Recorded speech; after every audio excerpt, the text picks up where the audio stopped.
That was Helena. And in that play, Shakespeare talks about the class distinctions, how difficult it was. Many of us remember the beggar maid, the poem, the ballad. How difficult it was for someone who was a commoner to be able to marry someone who belonged to the upper classes of Elizabethan society. We now move on to one of the greatest tragedies of all times, and I think my favorite. If every Shakespearean hero, tragic hero, does have a flaw, if it is jealousy, if it is ambition, if it is procrastination, what shall we accuse King Lear of? That he loved his daughters too much?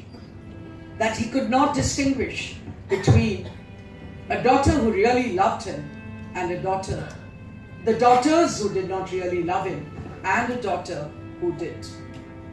Remember, in Shakespeare's plays, on the stage, as I mentioned earlier, there was no provision for any kind of backdrop.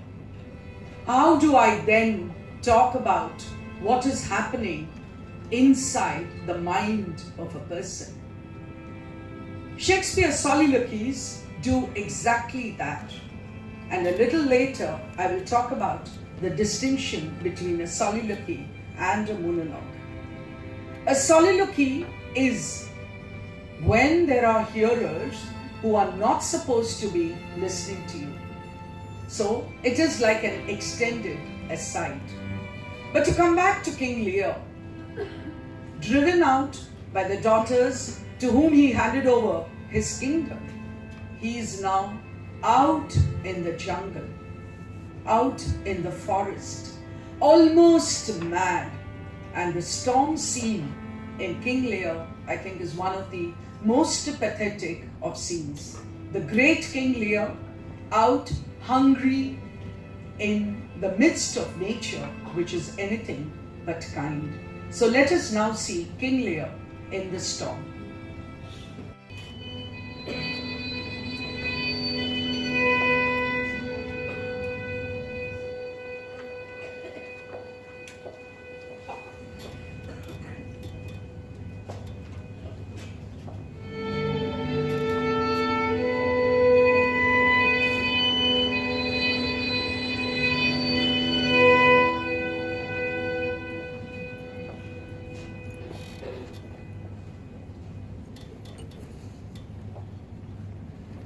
Blow, winds, blow, until your cheeks crack. Rage on, blow. Let tornadoes spew water until the steeples of our churches and weather vanes are all drowned. Let quick sulphurous lightning, strong enough to split enormous trees, singe the white hair on my head. Let thunder flatten the spherical world, crack open all the moles from which nature forms human beings, and spill all the seeds from which ungrateful humans grow.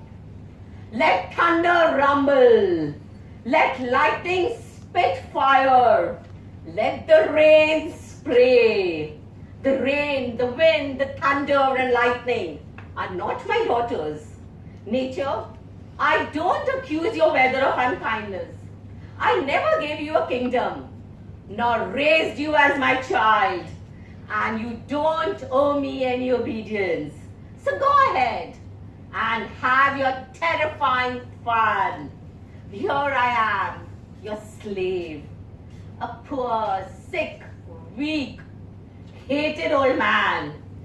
But I can still accuse you of kowtowing, taking my daughter's side against me, ancient as I am. Oh, it's foul. By nursing them, my lord, just a brief tale. And when sis told, oh, that my heart would burst, the bloody proclamation to escape that followed me so near. Oh, our lives' sweetness. That we, pain of death, would hourly die rather than die at once, taught me to shift into a madman's rags to assume a semblance that very dogs disdained. And in this habit met I my father with his bleeding rings. Their precious stones, now lost, became his guide, led him, begged for him, saved him from despair. Never, O fault, revealed myself unto him, until some half-hour passed when I was armed, not sure, though hoping of this good success. I asked his blessing, and from first to last told him my pilgrimage. But his flawed heart, alack, too weak the conflict to support, two extremes of passion, joy, and grief, burst smilingly.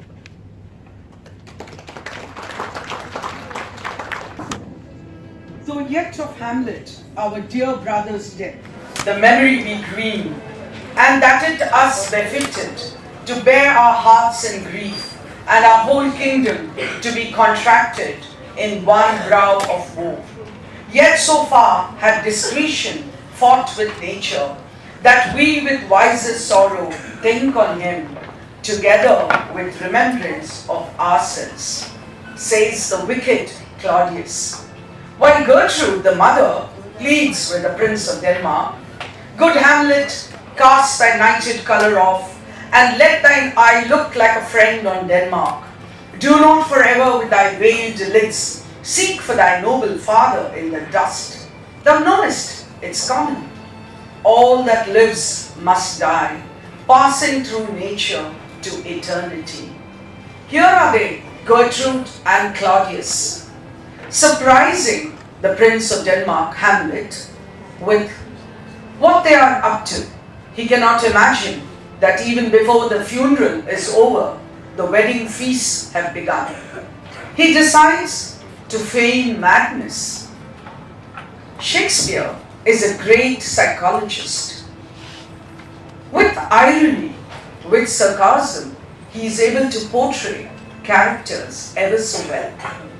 The play within the play, where Claudius is made to watch what exactly he had done to his elder brother, the King Hamlet, makes it very obvious that Claudius is guilty of something. I would like to quote at length here Polonius's advice to his son Laertes. What actually is Polonius saying? And what kind of a character is Polonius? I think when the audience listens to this advice, they can see the irony in the character that Shakespeare is attempting to portray. Yet here, Laertes, abode for shame. The wind sits in the shoulder of your sail, and you are stayed for. Then my blessing with thee. And these few precepts in thy memory, see thou character. Give thy thoughts no tongue, nor any unproportioned thought his act. Be thou familiar, but by no means vulgar. Those friends thou hast, and their adoption tried, grapple them to thy soul with hoops of steel. But do not dull thy palm with entertainment of each new-hatched, unfledged comrade. Beware of entrance to a quarrel, but being in, bear it that the opposed may beware of thee. Give every man thy ear, but few thy voice. Take each man's censure, but reserve thy judgment. Costly thy habit as thy purse can buy, be not expressed in fancy, rich and not gaudy.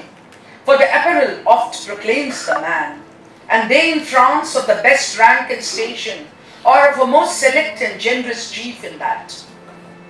Neither a borrower nor a lender be, for loan oft loses both itself and friend, and borrowing dulls the edge of husbandry. And then the most important lines. This above all, to thine own self be true, and it must follow as the night the day.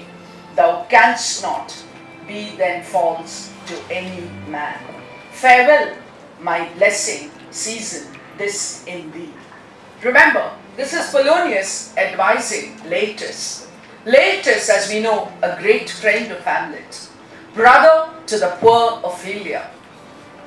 Laertes and Hamlet, I think, are presented by Shakespeare as great contrasts. For those of us who remember the play and the duel scene where Ophelia has committed suicide and Laertes blames Hamlet for that.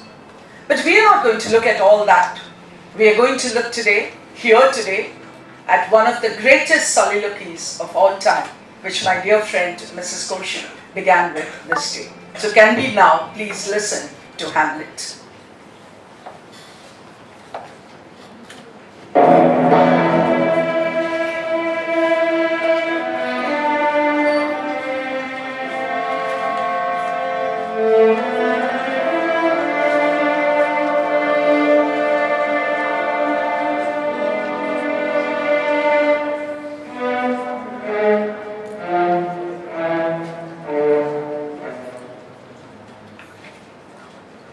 To be or not to be?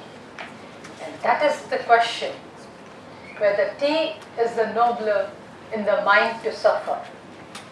The slings and the arrows of outrageous fortune, or to take arms against the sea of troubles, and by opposing, end them, to die, to sleep, no more.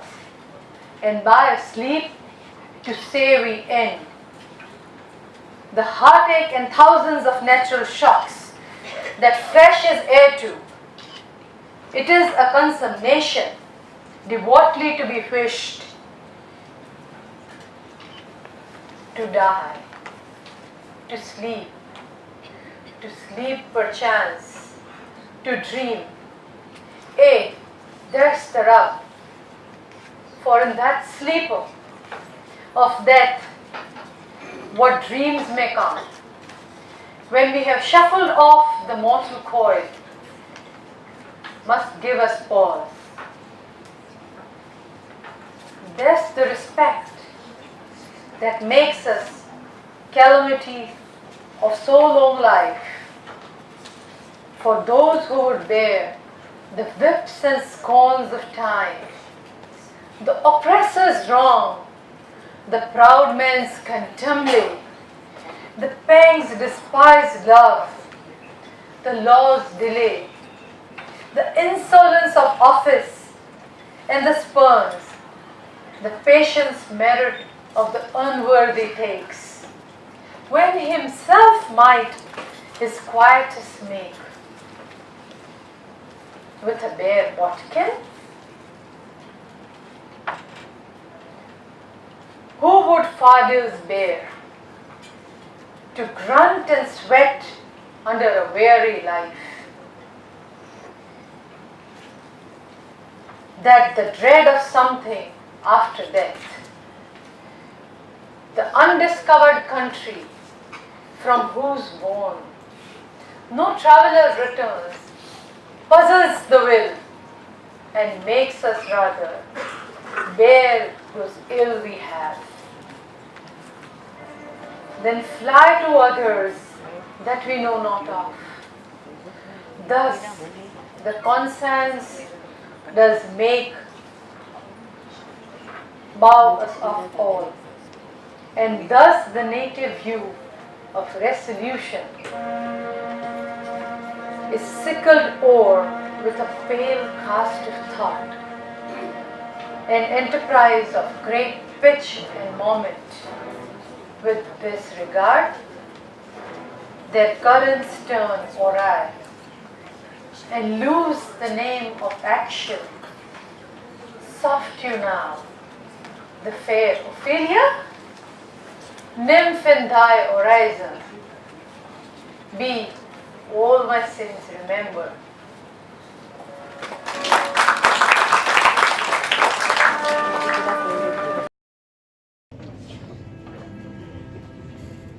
Shakespeare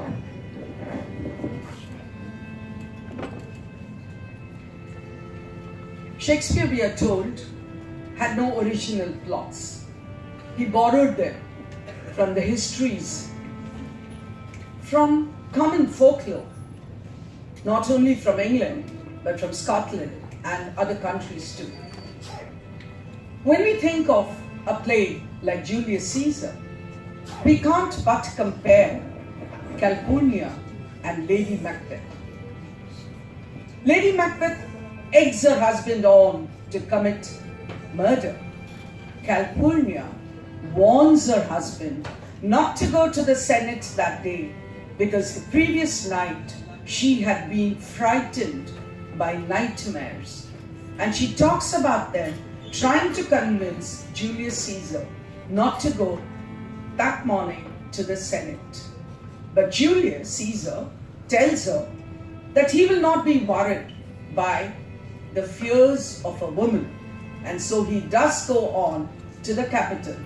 And what happens, we know, is history. So let's hear Calpurnia voice her fears. What mean you, Caesar? Think you should walk forth? You shall not stir out of your house today. Caesar, I never stood on ceremonies, yet now they fright me. There's one within. Besides the things we've heard and seen, recounts the most horrid sights seen by the watch. A lioness hath wept in the streets. The graves have yawned and yielded their dead. Fierce, fiery warriors have fought upon the clouds, which has drizzled blood on the capital. The noise of battle hurtled in the air. Horses did neigh, and dying men did groan, and ghosts did shriek and squeal about the streets. O Caesar, these things are beyond all use, and I do fear them. Friends, Romans, countrymen, lend me your ears. I come to bury Caesar, not to praise him. The evil that men do lives on after them. The good is oft interred with their bones. So let it be with Caesar. The noble Brutus had told you that Caesar was ambitious. If it were so, it was a grievous fault, and grievously had Caesar answered it. Under leave of Brutus and the rest, I speak. Under leave of Brutus and the rest, for Brutus is an honorable man. So are they all honorable men. Come high to speak at Caesar's funeral.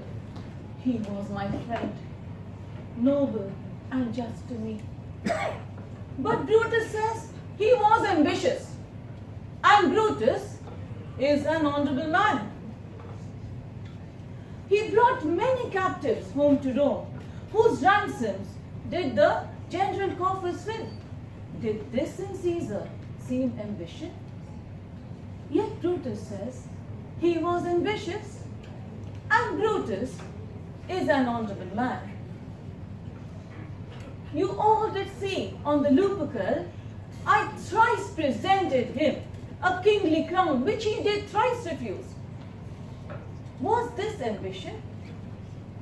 Yet Brutus says he was ambitious, and sure, he is an honorable man.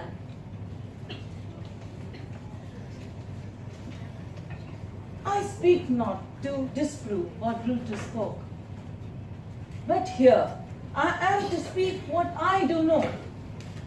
You all did love him once, not without cause. What cause then withholds you from mourning him? O judgment, thou art fled to brutish beasts, and men have lost their reason. Oh, bear with me. My heart is in the coffin there with Caesar. I must pause till it comes.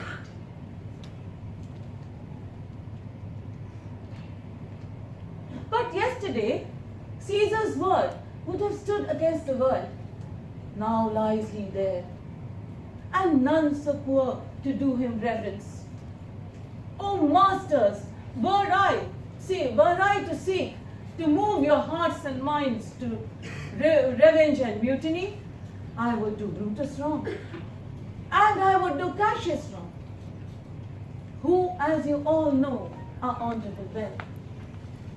I will not wrong them.